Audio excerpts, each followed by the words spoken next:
আসসালামু আলাইকুম বন্ধুরা, কেমন আছেন? আলহামদুলিল্লাহ আমি ভালো আছি। আশা করি আপনারাও ভালো আছেন। সুমন টেকনিশিয়ান চ্যানেলে আসার জন্য আপনাদের অসংখ্য ধন্যবাদ। এই যে সামনে ডিসি 48 ভোল্ট পিটিআই চার্জারের যে মাদারবোর্ড, এই মাদারবোর্ডে কী সমস্যা সেটা আপনাদের দেখাবো। এই সমস্যাটা আমরা সমাধান করব। সমস্যাটা কি আমরা সেটা দেখি, চলেন। আমার এটা সিরিজ লাইন, আমি সিরিজ লাইনে লাগালাম। লাগিয়ে দেখেন, আমি সুইচটা অন করে দিচ্ছি। দেখেন সুইচটা অন করে দিয়ে লাইনটা এসে চলে গেল। তো চলে গেল কি কারণে সেটা আমরা দেখব। তো এসি এই ফিল্টার ক্যাপাসিটারে যদি লাইন ধরে থাকে সেই ক্ষেত্রে আমার এই যে পাওয়ার সাইড, এই যে দেখতে পাচ্ছেন এই যে মেমোরি আইসি, এই পাওয়ার সাইড যদি শর্ট থাকে সেই কারণে কিন্তু আমার এই ফিল্টার ক্যাপাসিটারে লাইন ধরে রাখে। আমি দেখব যে লাইনটা ধরে রাখছে কিনা সেটা আমরা দেখব। দেখেন এই ইন্ডিকেটর কিন্তু জ্বলছে না, আমার কিন্তু এখানে লাইন দেওয়া আছে। দেখেন লাইন দেওয়া আছে কিন্তু ইন্ডিকেটর জ্বলছে না। তো আমি মাদারবোর্ডটি উল্টিয়ে নেব এখন, নিয়ে দেখব যে ফিল্টার ক্যাপাসিটারে লাইনটি ধরে রাখছে কিনা। তো আমি এই সুইচটা অফ করে দেব। দেওয়ার পরে আমি এই ফিল্টার ক্যাপাসিটারের লাইনটি ফুটিয়ে দেবো। দেখেন এখানে একটা ফায়ার দেবে, কেমন ফায়ার দেয়, ডাইরেক্ট লাইন ধরেছিল। এখন দিলে কিন্তু আর ফায়ার দিবে না, একবারই ফায়ার দেয়। তাইলে এখন আমি এই যে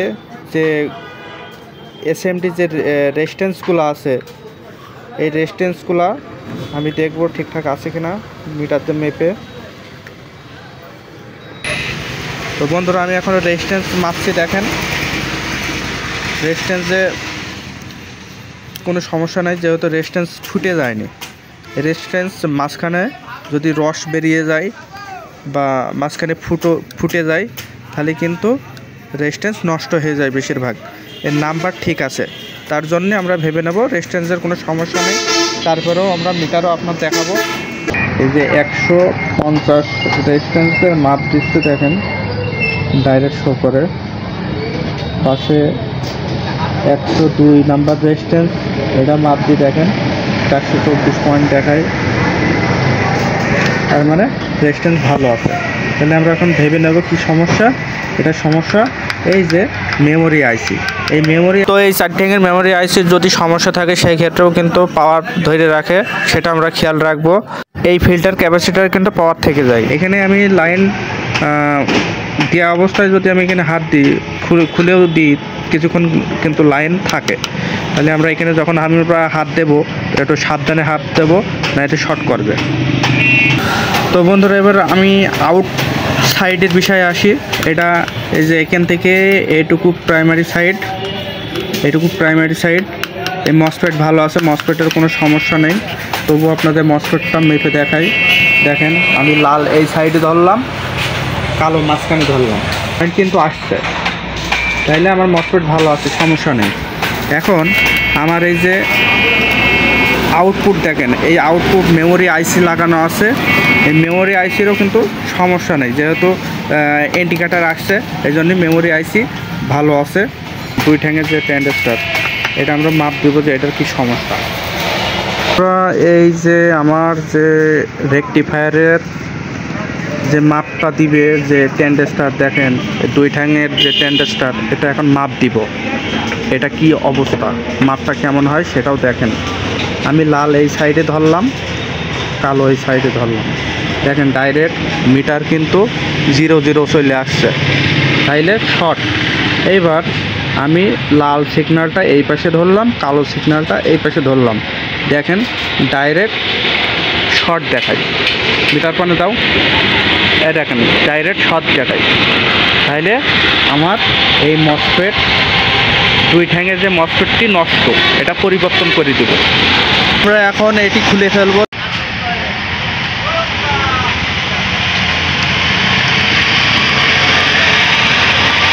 তো এটি খুলে আপনাদের মাপ আমি দেখাবো যে কীভাবে এটা অরিজিনালি শর্ট কিনা। যেহেতু বোর্ডে মাপ দেখাইছি, এবার আপনার খুলে মাপ দেখাবো।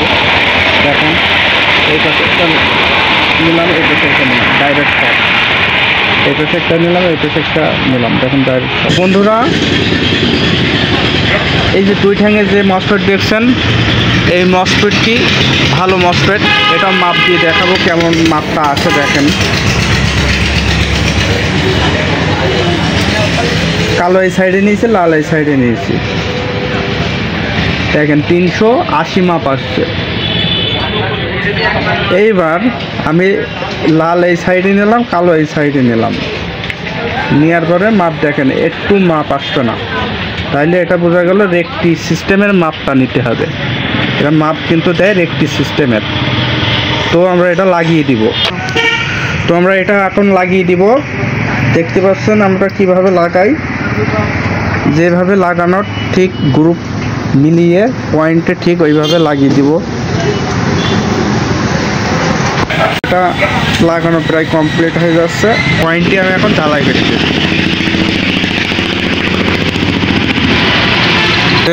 লাইন পাই কিনা দেখেন, লাইনটি দিয়ে দিলাম।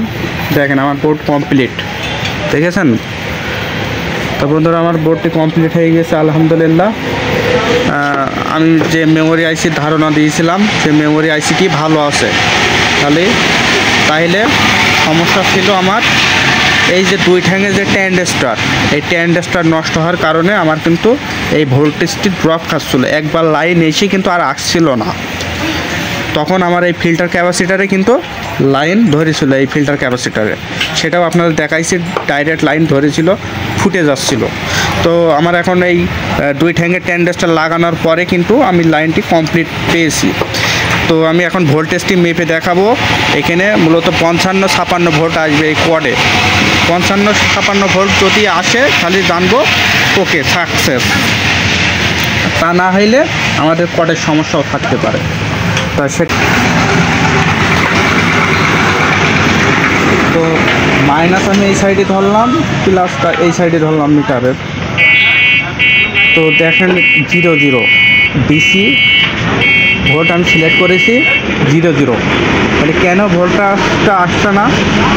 দেখেন এই দেখেন আমার এখানে প্রিন্টও কাটা। এই প্রিন্ট আমরা এখানে তাতাল দিয়ে শর্ট করে দেবো। দেখেন 55.9 ভোল্ট ডিসি, 55.9 ভোল্ট। তাইলে আমাদের চার্জারটি কমপ্লিট হয়ে গেছে। আলহামদুলিল্লাহ, সুমন টেকনিশিয়ান চ্যানেলের সাথে থাকার জন্য আপনাদের অসংখ্য ধন্যবাদ। আপনারা একটি লাইক, একটি সাবস্ক্রাইবার করেই সাথে থাকবেন। ইনশাল্লাহ নতুন নতুন ভিডিও আপনাদের কাছে পৌঁছে যাবে।